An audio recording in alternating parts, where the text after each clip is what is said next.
Dutch beer. These are two of the most famous and widely spread beers from the Netherlands. We have Heineken, an international conglomerate that also owns a lot of other brands, and Grolsch, or Grolsch in the Dutch pronunciation. I have actually practiced.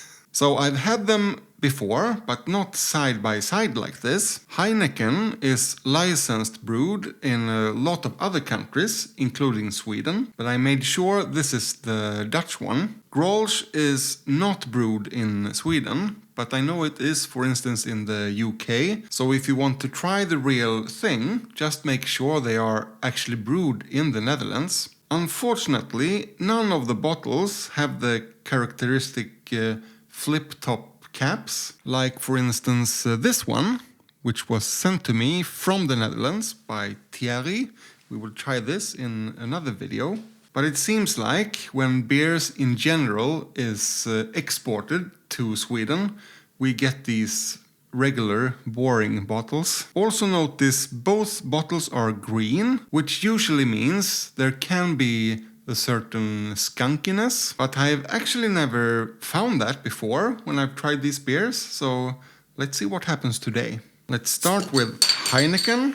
It's the first beer of the day, and also I haven't eaten in a while, as usual, so I'm really sensitive to both aroma and taste, I would think. I wouldn't say it's skunky this time around either, but it's something there. Let's find out.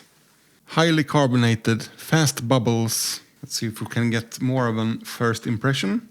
It smells fresh, but a little bit metallic. It's malty, freshly baked white bread, lemon, herbal notes, but also maybe a little bit of apples or pears. Yeah, a little bit of a cider character. I haven't really learned if that is an off flavor or if it's supposed to be there. Let's open the Grolsch straight away so we can see them side by side.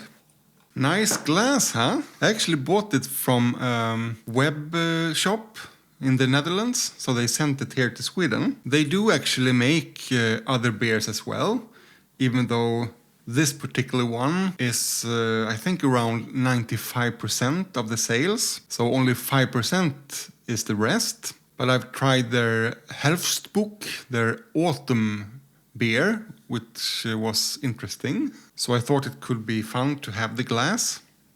More subdued, kind of elegant smell. I forgot to sniff the bottle. But definitely no skunkiness. Maybe leaning even more into the cider side of things. And the Heineken is more herbal than floral. I think they both smell really nice, actually. How about the appearance? The Grolsch is slightly darker and has less bubbles.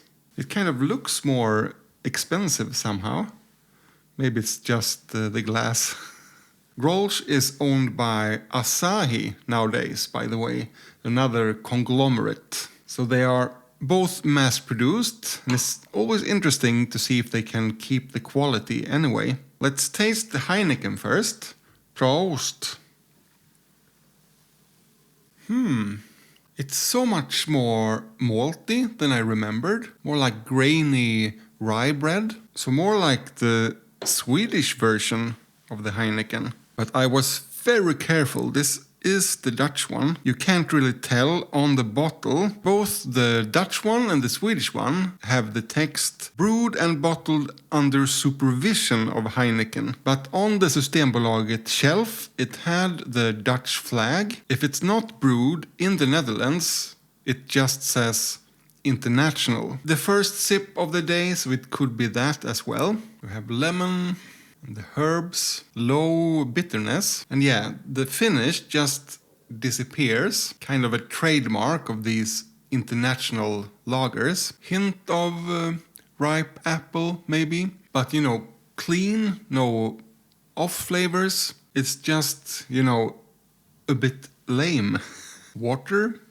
Let's see if the Grolsch has a little bit more sting. Prost! I'm waiting for the bitterness in the finish. Yeah, it's not really there. Slightly higher than Heineken, but still low bitterness. And as was the case in the aroma, it's more floral than herbal compared to the Heineken. Also not much going on in the finish. The malt base is more like cracker. It has lemon. Alright, I've tried the beers some more and I don't really know what else to say. Not much is going on in either of these beers, you know. The Heineken is more malty and herbal, and the Grolsch more elegant and floral. Both have a disappointing aftertaste. It actually reminds me of the Åbro or the Abro that we tried in our last video. I would say it's the same style, you know, an international macro lager. I would definitely not call the Grolsch a Pilsner, and I've also a hard time deciding on which I like the best.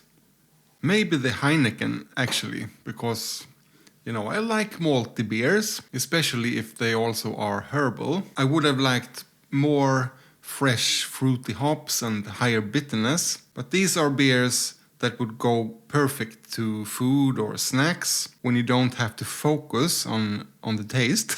I will try though to get my hands on some more beers from Grolsch, because I think they make some interesting, more rare beers as well. Click into this playlist for more Dutch beers.